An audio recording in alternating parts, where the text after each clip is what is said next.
আসসালামু আলাইকুম। আজকে অন্তর্বর্তী সরকারের প্রধান উপদেষ্টা ডক্টর মোহাম্মদ ইউনূসের আহ্বানে আমরা ওনার সাথে দেখা করতে এসেছিলাম।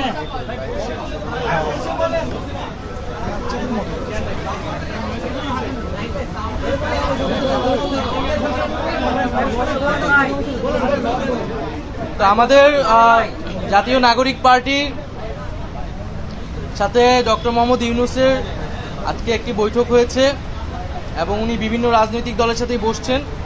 সেই ধারাবাহিকতায় জাতীয় নাগরিক পার্টির সাথেও আজকের এই আলোচনা। তো আজকের এই আলোচনায় আমরা প্রথমেই ডক্টর মোহাম্মদ ইউনূসের প্রতি সমর্থন জানিয়েছি এবং ওনাকে আমরা অনুরোধ করেছি, আহ্বান জানিয়েছি যে গণঅভ্যুত্থানের যেই প্রতিশ্রুতি রক্ষায় উনি দায়িত্ব গ্রহণ করেছিলেন সেই দায়িত্ব সম্পন্ন করেই যাতে উনি সিদ্ধান্ত নেন যে কোনো বিষয়ে। তা আমাদের আলোচনায় যেই বিষয়গুলা গুরুত্ব পেয়েছে, আমরা বলেছি যে আওয়ামী লীগ নিষিদ্ধের আন্দোলনে জুলাই ঘোষণাপত্র বাস্তবায়নের একটি দাবি ছিল এবং সরকারের পক্ষ থেকে 30 দিন আমাদেরকে বলা হয়েছিল, 30 কার্য দিবসের মধ্যে সেটি হবে।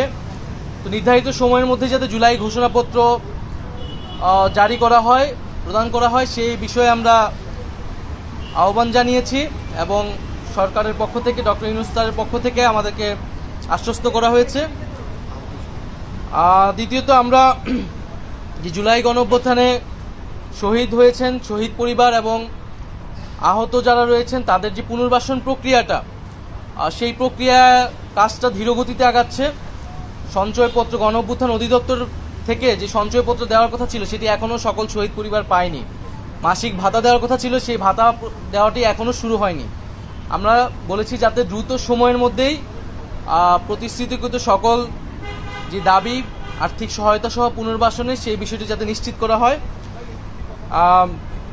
দ্বিতীয়ত শেখ হাসিনার আমলে হওয়া জাতীয় এবং স্থানীয় পর্যায়ের সকল নির্বাচনকে আমরা আনুষ্ঠানিকভাবে অবৈধ ঘোষণা করতে বলেছি, কারণ সেই সময়টা শেখ হাসিনা একটা ফ্যাসিবাদী শাসন ব্যবস্থায় ইলেকশন করেছিল এবং মানুষের ভোটাধিকার হরণ করেছিল।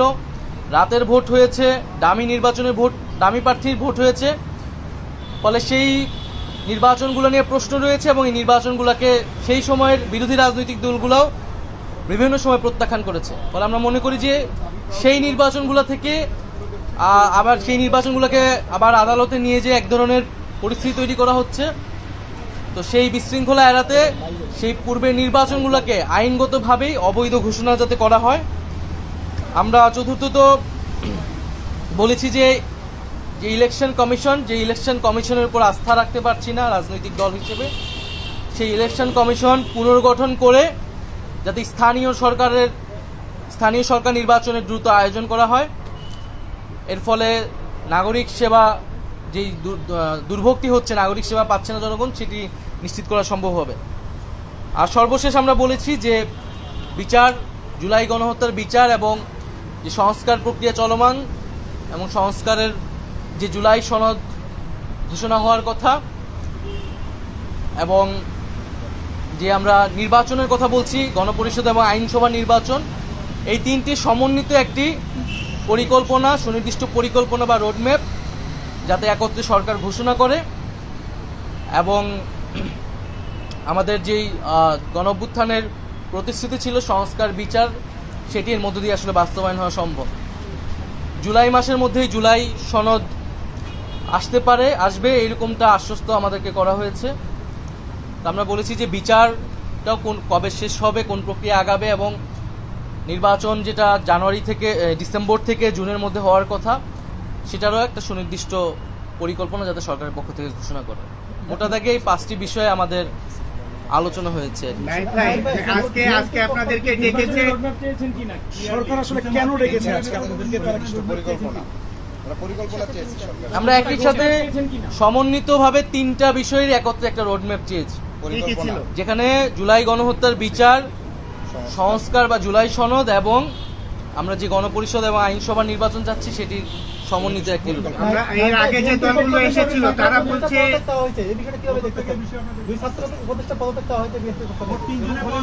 আমরা সুস্পষ্টভাবে বলেছি যে যে ছাত্র উপদেষ্টা যারা রয়েছেন তারা গণ অভ্যুত্থানের প্রতিনিধি আকারে সেই প্রেক্ষিতে সরকারকে গিয়েছিলেন, সরকারকে বৈধতা দিয়েছেন।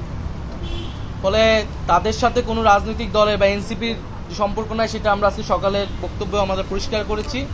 বরং গণ অভ্যুত্থানের প্রতিনিধি আকারে তারা গিয়েছে, গণ অভ্যুত্থানের আকাঙ্ক্ষা বাস্তবায়নে কাজ করছে আরও সকল উপদেষ্টারা একত্রে।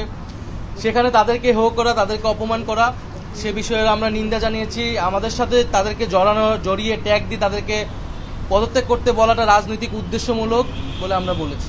নাইট ভাই, আজকে আপনাদেরকে ডাকার কারণ হচ্ছে যে প্রধান উপদেষ্টার পদত্যাগ ইস্যুকে কেন্দ্র করে রাজনৈতিক দলগুলোকে আজকে ডেকেছে বা আপনারা এসেছেন।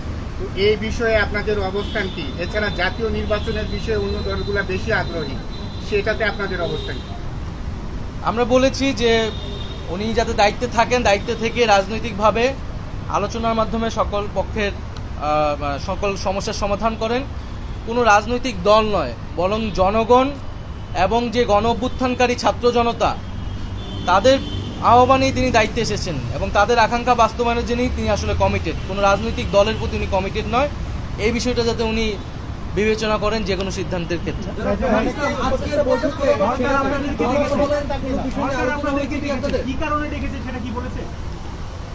বর্তমান যে পরিস্থিতি, সেই পরিস্থিতি নিয়ে আলোচনা করতে উনি কাজ করতে পারছেন না, বা সে বিষয়ে উনি দায়িত্ব ছেড়ে দিবেন কিনা এই বিষয়ে ওনার চিন্তা ভাবনা রয়েছে। এটা তো অলরেডি মিডিয়া এবং সোশ্যাল মিডিয়ায় এসেছে, আসলে সেই প্রেক্ষিতেই আজকের এই বৈঠক।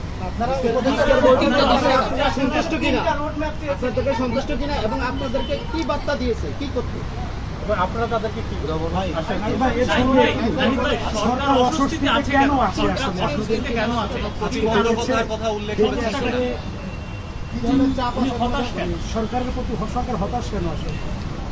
সরকার বা ডক্টর মোহাম্মদ ইউনূস হতাশা ব্যক্ত করেছেন, কারণ হচ্ছে যেই প্রতিশ্রুতি নিয়ে উনি দায়িত্বে এসেছেন এবং সেই সময় আমরা যেহেতু আন্দোলনের প্রতিনিধি ছিলাম, আমরাই ওনাকে আহ্বান করেছিলাম গণ অভ্যুত্থান পরবর্তীতে একটা নতুন বাংলাদেশ গঠনের জন্য।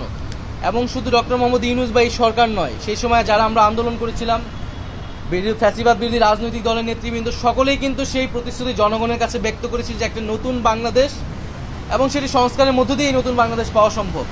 সেই নতুন বাংলাদেশের প্রতিশ্রুতি থেকে কোনো পক্ষ সরে আসছে বলে ডক্টর মোহাম্মদ ইউনূসের মনে হচ্ছে এবং ওনাকে চাপ প্রয়োগ করে বিভিন্ন দাবি আদায়ের চেষ্টা চলছে।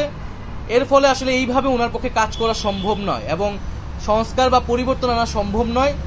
তো সেই জায়গাতে উনি হতাশা ব্যক্ত করেছেন। আমাদের জায়গা থেকে আমরা বলেছি যে কোনো রাজনৈতিক দল নয়, উনি যাতে জনগণের প্রতি, গণ অভ্যুত্থানকারী ছাত্র জনতার প্রতি কমিটেড হন এবং সেই জায়গায় কাজ করতে উনি ওনার দৃঢ়তা ব্যক্ত করেন। ওকে, ঠিক আছে। আজকে আমরা বিচার সংস্কার এবং নির্বাচন